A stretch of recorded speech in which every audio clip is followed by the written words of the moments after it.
Selamat pagi buat anak-anak kelas 11 IPS. Selamat ketemu kembali di sesi pembelajaran berikutnya, yaitu bidang mapel ekonomi minat. Jadi pada hari ini materi yang akan kita bahas adalah menyangkut perpajakan di Indonesia. Oke, untuk selanjutnya Bapak mengharapkan agar kepada seluruh anak kelas 11 IPS lebih fokus, lebih terpusat perhatiannya terhadap materi yang akan Bapak antarkan pada pagi hari ini.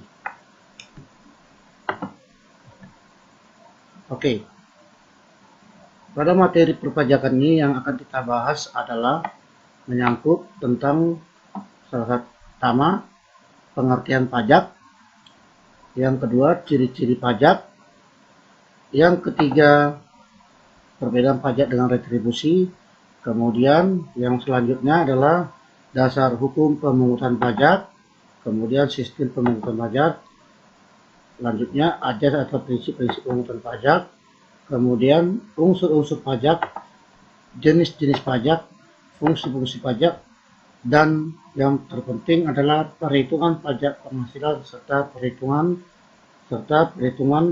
pajak bumi dan bangunan. Oke, di sini Bapak akan sampaikan apa itu pengertian pajak. Pajak adalah kontribusi wajib kepada negara yang terutang oleh pribadi atau badan yang bersifat memaksa berdasarkan undang-undang dengan tidak mendapatkan imbalan secara langsung dan digunakan untuk keperluan negara bagi sebesar-besarnya kemakmuran rakyat. Jadi pengertian pajak ini tertuang menurut Undang-Undang Perpajakan Nomor 6 Tahun 1983. Oke, yang berikutnya anak-anak bisa lihat pengertian pajak menurut Undang-Undang tahun 95 pasal 23 ayat 2 ya.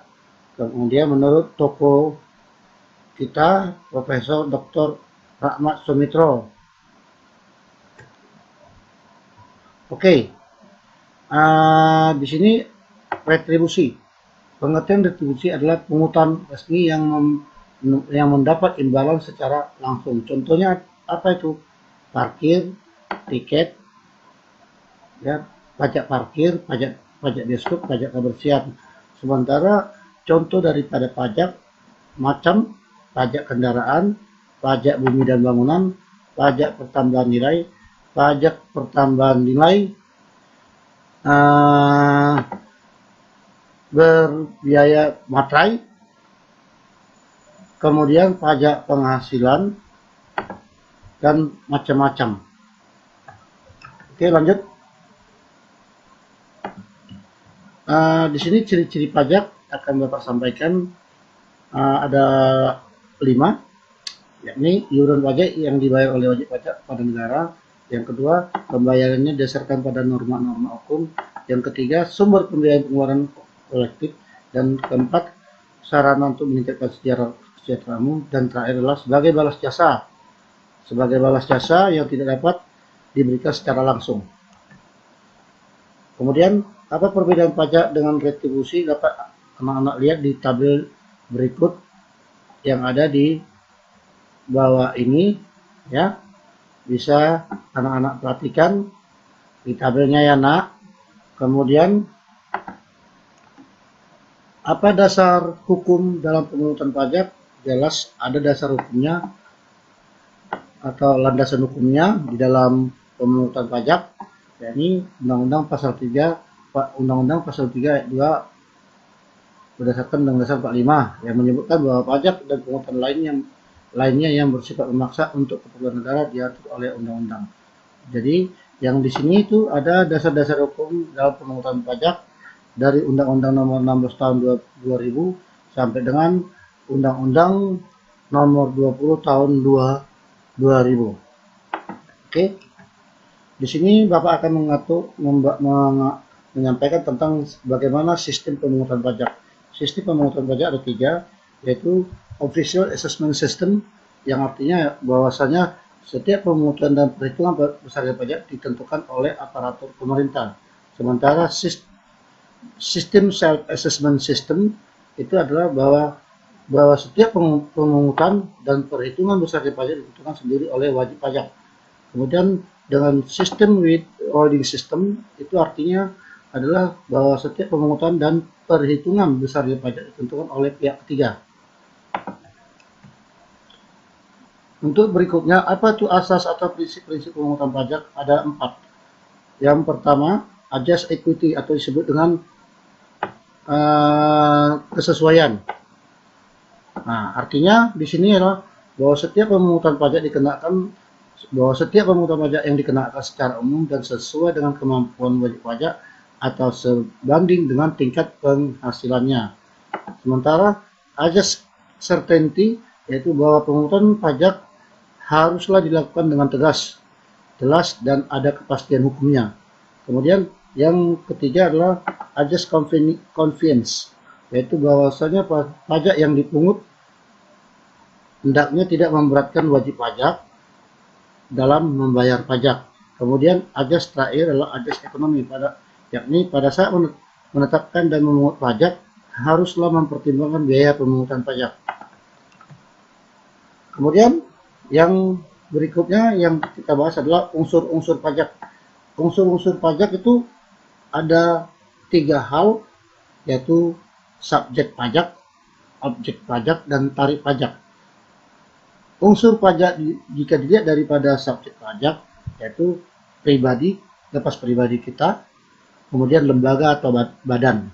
Kemudian objek daripada unsur-unsur pajak itu terdiri atas apa aja, yaitu pajak penghasilan, kemudian tanah, pajak bangun, dan pajak barang. Nah, pajak barang ini nanti yang berhubungan dengan pajak pertambahan nilai. Kemudian unsur pajak berikutnya adalah tarif pajak. Tarif pajaknya ada 4, yaitu tarif pajak profesional, tarif pajak tetap, tarif pajak progresif, dan tarif pajak degresif. Oke. Di sini Bapak akan membahas tentang jenis-jenis pajak. Jenis-jenis pajak itu ada bagian-bagiannya, yaitu jenis-jenis pajak berdasarkan pemungutan pajaknya ada 2 hal, yaitu pajak negara dan pajak daerah. Yang mana pajak negara ini seperti yang ada peta, ya, itu ada yang bertanggung jawab Dirjen Pajak dan Dirjen Bea dan Cukai. Jadi yang di bawah-bawah ini itu menangani bagian-bagian yang akan ditanganinya sebagai bentuk atau jenis-jenis pajak seperti yang ini: pajak penghasilan, pajak pertambahan nilai, bea materai, kemudian pajak bumi dan bangunan, ya. Terus itu bea perolehan, hak atas tanah dan bangunan, bea cukai, pajak orang asing, serta pajak atas royalti atau dividen atau bagi hasil atau laba bagi hasil. Kemudian Dirjen Bea dan Cukai ada 2, pajak masuk dan pajak cukai.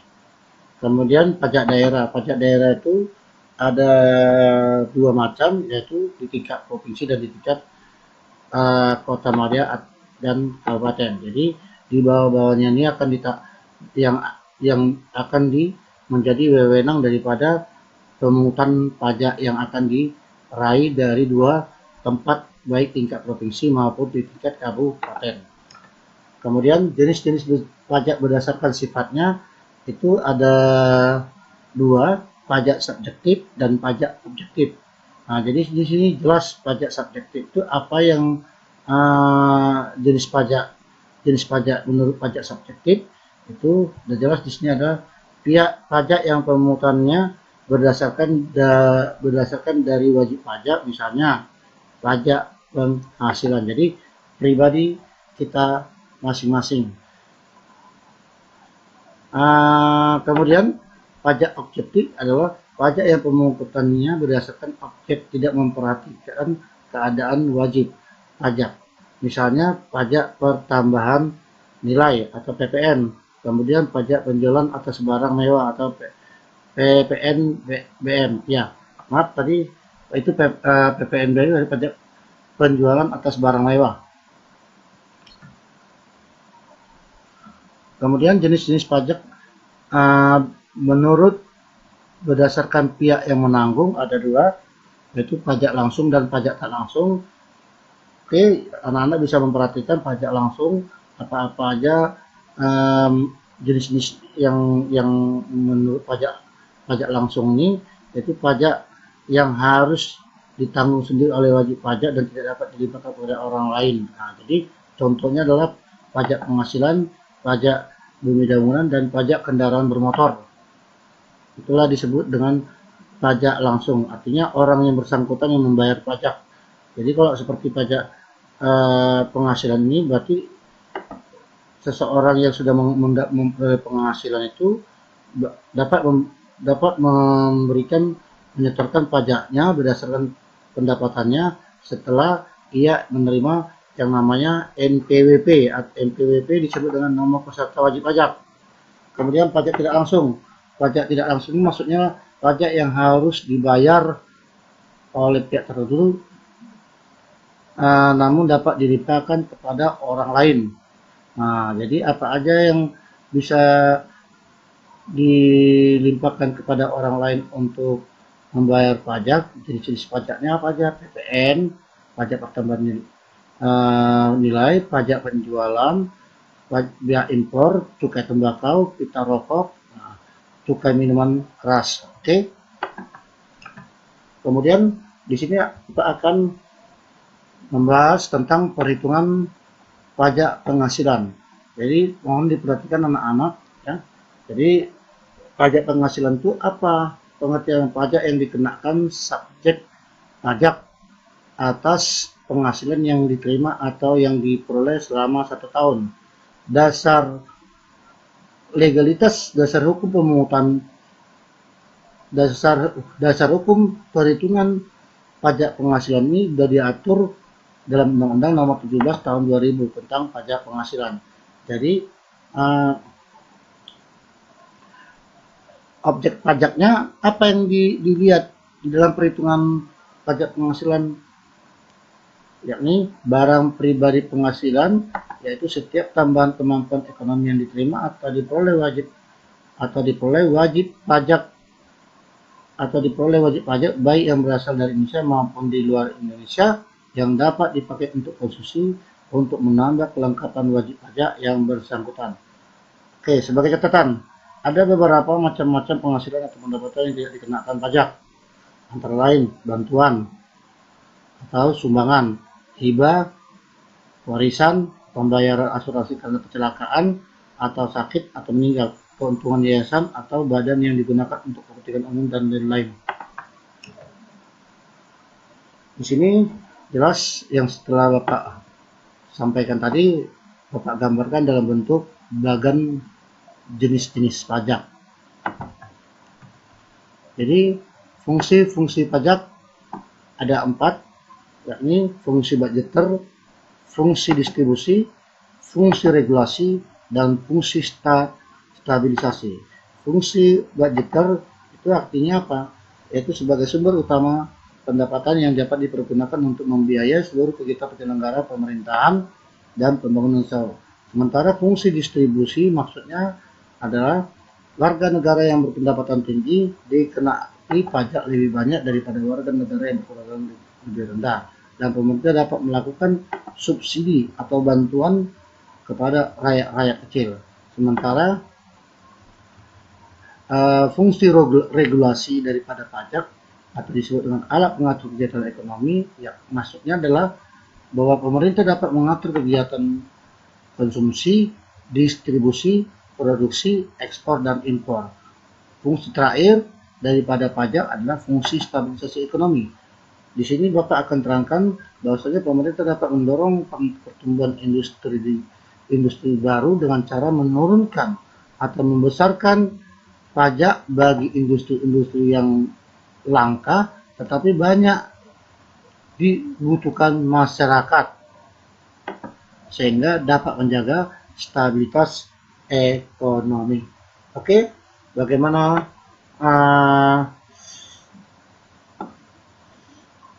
ya, tadi sudah Bapak sampaikan tadi perhitungan pajak penghasilan ya.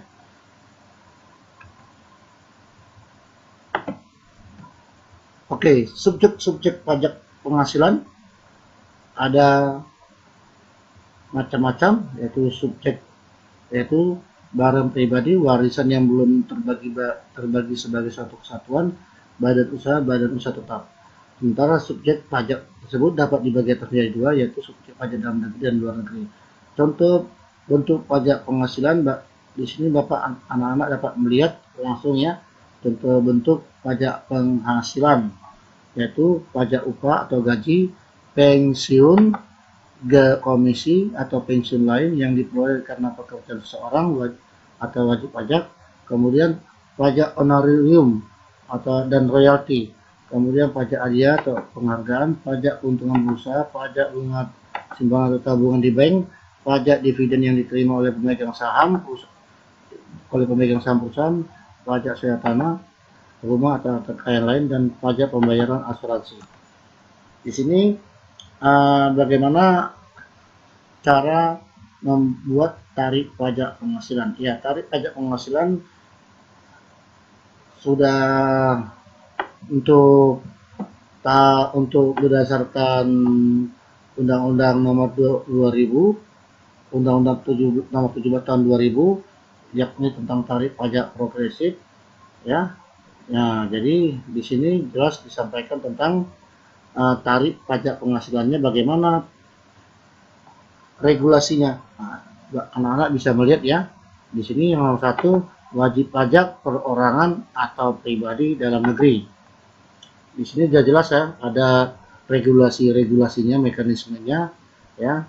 Itu lapisan jika seseorang yang memiliki pendapatan selama setahun dari 0 rupiah sampai dengan 25 juta, maka tarif pajak yang dikenakan adalah 5%-nya. Itulah maksudnya. Begitu juga jika seseorang memperoleh penghasilan setiap tahunnya antara 25 sampai dengan 50 juta, maka tarif pajak yang akan dikenakan adalah 10%-nya. Begitu juga jika seseorang dikenakan pajak dari 50 sampai 100 juta, maka tarif pajak yang dikenakan adalah 15% sampai seterusnya. Sementara untuk wajib pajak badan atau lembaga dalam negeri atau bentuk usaha tetap, tarifnya seperti yang di bawah ini, yaitu apabila badan tersebut menerima penghasilan sebesar 0 sampai 50 juta, maka tarif pajaknya dikenakan 10%. Begitu juga jika lembaga atau badan tersebut menerima penghasilan antara 50 sampai 100 juta untuk tiap tahunnya, maka dikenakan tarif pajak sebesar 15%, dan seterusnya di atas 100 juta dikenakan 30%-nya.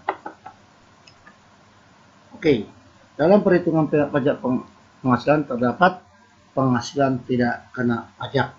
Nah, jadi penghasilan tidak kena pajak ini ditetapkan sesuai dengan Undang-Undang Nomor 17 Tahun 2000 sebagai berikut ya, yaitu nomor 1, peruntukan wajib pajak, besarannya 13.200.000, tambahan wajib pajak yang menikah ya.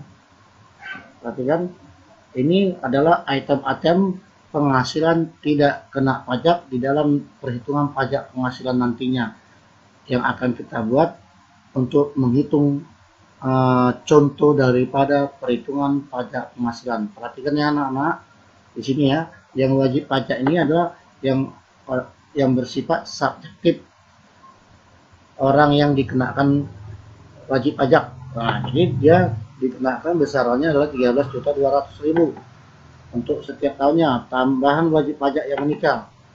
Nah, misalnya istrinya, jadi istrinya kalau dia punya istri, berarti dikenakan pajak 1.200.000 per tahun. Kemudian tambahan seorang istri yang penghasilannya digabung dengan penghasilan suaminya dikenakanlah besarnya adalah 13.200.000 sebagai pajak tahunannya. Kemudian tambahan untuk setiap anggota keluarga, saudara dan keluarga dalam garis keturunan lurus serta anak angkat yang menjadi tanggungan. Jadi yang ini maksudnya nih apabila ada orang tuanya yang ditanggung, anaknya ya yang belum menikah atau saudaranya, maka yang merupakan bagian daripada tanggungan si wajib pajak, maka si wajib pajak akan dikenakan yang namanya beban pajak 1.200.000 ya. 1.200.000 besaran kena pajaknya 1.200.000 untuk per orang.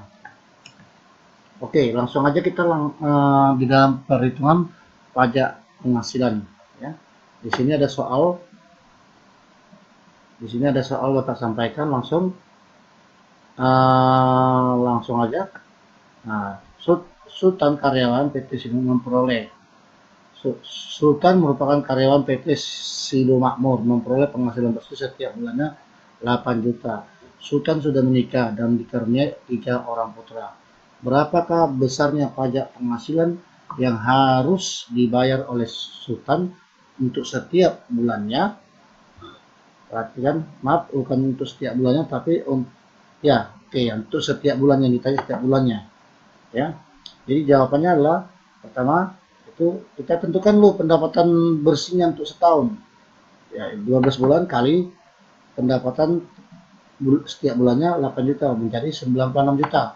Kemudian pendapatan tidak kena pajak atau PTKP yang tadi Bapak sampaikan regulasinya yang inilah regulasinya ya. Nah, penghasilan tidak kena pajak. Jadi penghasilan tidak kena pajak di sini akan Bapak sampaikan lanjut, yaitu wajib pajak ya. Si wajib pajak itulah si Sultan. Dia udah kenakan 13.200.000 untuk setahun. Kemudian tambahan menikah. Nah, tambahan menikah 1.200.000. Sementara anaknya ada 3. Tambahan menikah itu apa? Yang dimaksud istrinya menjadi tanggungannya, dikenakan lagi PTKP ya. PTKP penghasilan tidak kena pajak sebesar 1.200.000. Kemudian tambahan anak 3 orang. Nah, 3 juta 3 kali 1.200.000 berarti 3.600.000. 3.600.000 ditambah 1.200.000 tambah 13.200.000 itu ditotalkan menjadi jumlah penghasilan tidak kena pajaknya adalah 18 juta. Nah, jadi 18 juta inilah yang tidak dikenakan pajak. 18 juta inilah yang tidak dibebankan sebagai pajak untuk si Sultan, itu maksudnya. Jadi kita harus melihat lagi pendapatan kena pajaknya. Nah, kita udah tahu bahwasanya untuk menentukan penghasilan kena pajaknya sudah jelas yang dihitung itu adalah pendapatan itu bersih setahun dikurangi dengan 18 juta. Hasilnya adalah 78 juta sebagai penghasilan atau pendapatan kena pajak bersih selama 1 tahun yang diterima oleh Sultan. Kemudian bagaimana menghitung besarnya pajak penghasilan terutang untuk dibayar oleh si Sultan? Nah, langsung kita hitung dulu setahun ya, karena di sini dia setahun nih, di sini dia setahun. Nah, jadi langsung aja regulasinya sudah ada ya. Kita berpatokan pada 78 juta. Ya. Jadi langsung aja regulasinya seperti yang di sini. Ini regulasinya. Ingat tadi bilang 78 juta. 78 juta itu regulasinya adalah ini. Nah, pertama-tama kita ambil dulu 25 juta. 25 juta ini dikalikan 5%. Hasilnya jelas seperti ini. Ya. 25 juta dikali 5%, 1.250.000. Jadi 25 juta ini udah akan tersisa lagi, ya. Berarti kan akan tersisa daripada 78 juta terhadap 25 juta ini kita dapat itu berkisar 53 juta lagi. Nah, jadi kalau 53 juta lagi dia tersisa, maka untuk perhitungan PPh pajak penghasilan terutang si Sultan dapat kita lihat di regulasi yang kedua, yaitu ya perhatikan tadi sisanya kan 53 juta. Nah, 53 juta kan ada takaran di antara ini. Ya, ada takaran di antara ini. Kita ambil aja 25 juta. Ambillah 25 juta. 25 juta dikalikan dengan 10%. Nah, jadi dapatlah kita ketahui ya 25 juta dikali 10% adalah 2.500.000. Nah, perhatikan sisanya berapa? Nah, sisa daripada penghasilan netonya terhadap perhitungan PPh terutang 1 tahunnya berapa? Nah, berarti kan 78 juta dikurangi 25 juta dikurangi 25 juta. Berarti berkisar tinggal 28 juta lagi. Nah, 28 juta itu dikalikan tarif pajaknya berapa persen? Dia di regulasi sebelumnya 28 juta. Nah, perhatikan langsunglah kamu ambil kali 15%. Tinggal terakhir. Ya. Walaupun dia tidak ada 28 juta itu tidak diantara ini, itu tidak masalah. Yang penting sudah memenuhi dan sisanya itu sisa daripada PKP-nya itu dikalikanlah dengan 25 juta.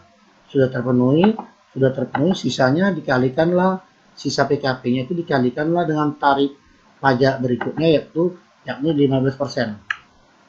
Nah, seperti ini ya. Jadi sisanya kan berapa? 28 juta. Kalikanlah 15%, maka hasilnya adalah 4.200.000. Jadi yang ketiga-tiganya harus dihitung, ditotalkan. Itulah jumlah pajak penghasilan Sultan, ya, jumlah pajak penghasilan terutang Sultan untuk setahun. Jadi berapakah pajak PPh terutang 1 bulan si Sultan? Langsung aja 7 juta ini 7.950.000 ini dibagilah dengan 12 bulan, maka si Sultan akan dikenakan pajak penghasilan terutangnya untuk 1 bulannya adalah 662.500 rupiah. Itulah yang harus dibayar si Sultan untuk tiap bulannya ya. Untuk tiap bulan dia harus membayar pajak penghasilan terutang ya, pajak penghasilan terutangnya selama setiap bulannya. Oke. Jadi mudah-mudahan anak-anak sudah memahaminya. Jadi contoh perhitungan di atas itu kan ternyata berakhir pada tanggal 31 Desember 2008 ya. Berarti kan itu untuk 2008 dan sejak tanggal 1 Januari 2009 berlaku tarif pajak baru berdasarkan undang-undang yang baru yang keluar, yaitu Undang-Undang Nomor 36 Tahun 2000 tentang perubahan keempat pajak penghasilan pasal 7. Oke, lanjut aja. Nah, ini dia tarif pajak penghasilan yang baru.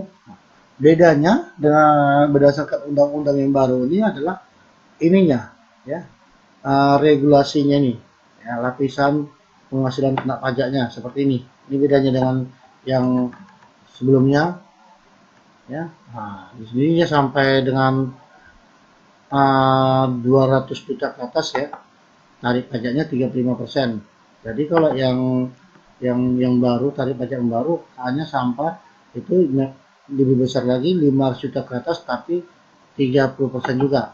lebih tinggi, ya, lebih di bawah, ya, di bawah daripada 35%, hanya 30%. Jadi tarif pajaknya itu yang untuk undang-undang yang baru, Undang-Undang Nomor 36 2008, tarif pajak yang paling tinggi adalah 30%, sementara tarif pajak yang undang-undang yang lama itu 35%. Oke? Nah, jadi dapat langsung dihitung, ya.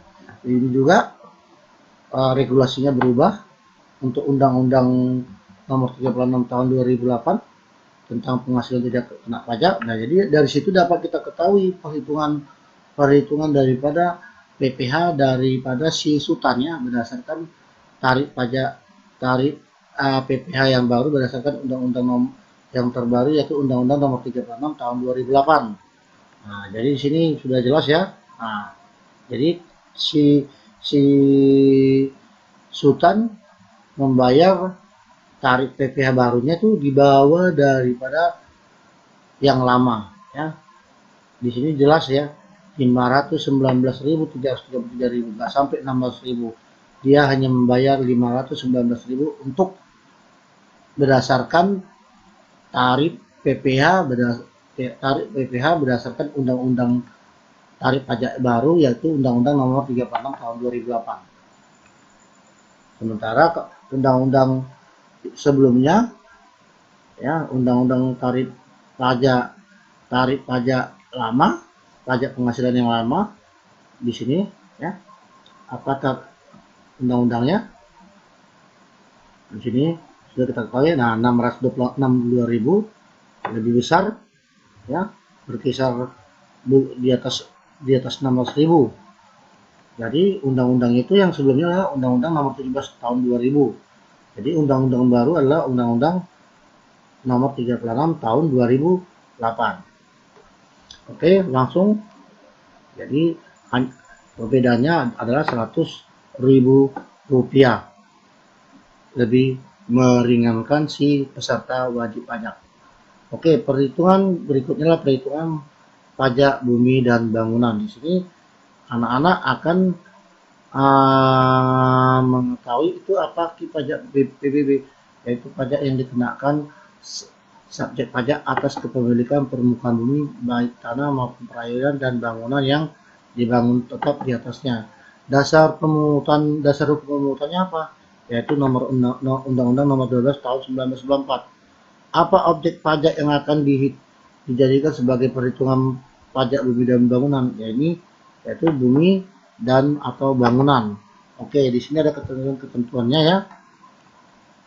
Nah, jadi di sini anak-anak sudah harus memahami, ya, subjek pajaknya itu adalah orang atau badan secara nyata mempunyai hak atas bangunan atau memperoleh manfaat atas bumi ataupun bangunannya. Jadi seseorang lah itu yang dikenakan pajak bumi dan bangunan atas haknya atas bangunan tertentu atau haknya memanfaatkan bumi ataupun bangunan. Jadi di sini besaran tarif pajaknya adalah 0,5% daripada objek pajak. Objek pajak yang dimaksud itu adalah bangunan ataupun bumi. Nah, ya, bangunan ataupun bumi, ya, ataupun bumi yang dimaksud itu tanah, bangunan ataupun tanah yang dimanfaatkannya. Kemudian dasar pengenaan PBB, ya, ada dua nih, NJOP, nilai jual objek pajak, dan nilai jual objek pajak tidak kena pajak. Nah, jadi dasar undang-undangnya ini, dasar perhitungan PBB-nya adalah Undang-Undang Nomor 3, ya, undang-undang berdasarkan 3 Undang-Undang Nomor 12 tahun 94 pasal 3 besarnya NJOPTK adalah 8 juta untuk setiap wajib pajak berdasarkan putusan Menteri Keuangan Nomor 21 setinggi-tingginya sebesar 12 juta untuk setiap wajib pajak. Terus yang ketiga, dasar pengenaan PBB nilai jual kena pajak. Oke, di sini perhatikan, ya. Nah, contoh perhitungan PBB, Rawa mempunyai objek pajak berupa tanah dengan nilai 40 juta dan bangunan senilai 120 juta. ya, tanah dan bangunan. Nilai jual objek pajak tidak kena pajak yang ditetapkan dia tersebut sebesar 8 juta. Hitunglah besarnya PBB yang harus dibayar oleh Rama. Oke, perhatikan tadi ada 3 macam ya dasar pengenaan PBB, yaitu NJOP, nilai jual objek pajak, nilai jual objek pajak tidak kena pajak, dan nilai jual kena pajak. Jadi di sini kita dapat mengetahui perhitungannya itu. Untuk menjawabnya adalah perhatikan ya, yang sudah diketahui adalah ini ya, tanah 40 juta dan bangunan 100 juta, dan nilai NJOP-nya, NJOP TKP-nya adalah 8 juta. Jadi yang ditanya PBB. Jadi di sini sudah jelas nilai jual objek pajak bumi adalah, nah ini bumi itu tanah 40 juta. Nilai jual objek pajak bangunan adalah 120 juta. Nah, jadi jumlahnya berapa? 160 juta. Itulah nilai jual objek pajaknya. Kemudian nilai jual objek pajak tidak kena pajak NJOP TKP adalah sudah ditentukan adalah 8 juta. Jadi yang 8 juta ini mengurangi daripada nilai jual objek pajak sebesar 160 juta. Hasilnya disebutlah dengan NJOP-TKP ya. NJOP-TKP nilai jual pajak, nilai jual pajak kena pajak, nilai jual pajak kena pajak, atau disebut NJOP-TKP, nilai jual objek pajak ya kena pajak sebesar 150 juta. Kemudian nilai jual NJKP-nya, nilai jual pajaknya itu dikenakan 20% daripada NJOP-KP-nya yang sebesar 152 juta. Dikalikanlah 20%-nya.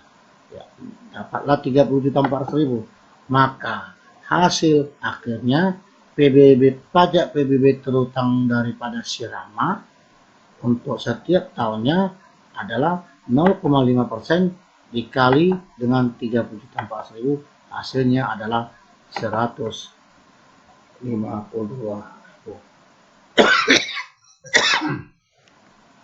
Oke, begitu juga lah untuk perhitungan yang kedua. Di sini bedanya adalah adanya nilai jual, adanya tanah, luas bangunan yang ditentukan ya. Jadi di sini Pak Jaki mempunyai tanah yang luasnya 8 meter kuadrat dengan harga jual 800.000 per meter kuadrat di atas tanah.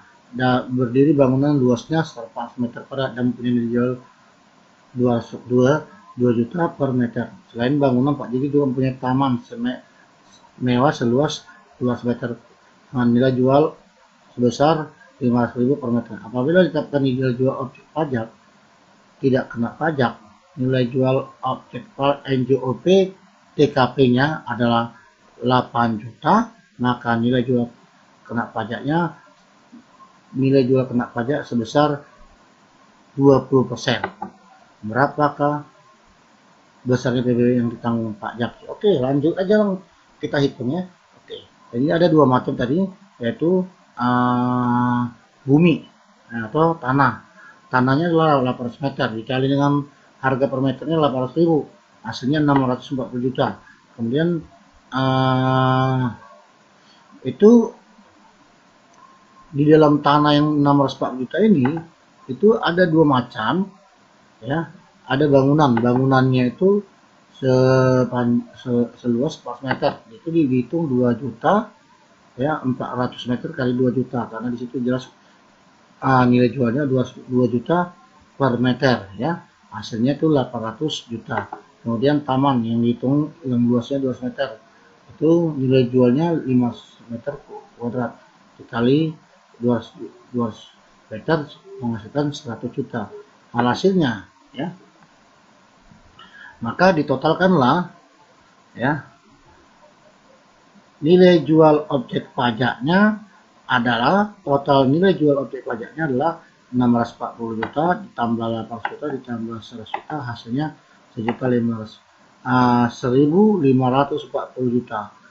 Kemudian nilai jual objek pajak tidak kena pajak adalah, di sini ada dikasih tahu soalnya, tetapkan nilai jual objek pajak tidak kena pajak atau NJOP TKP-nya adalah 8 juta.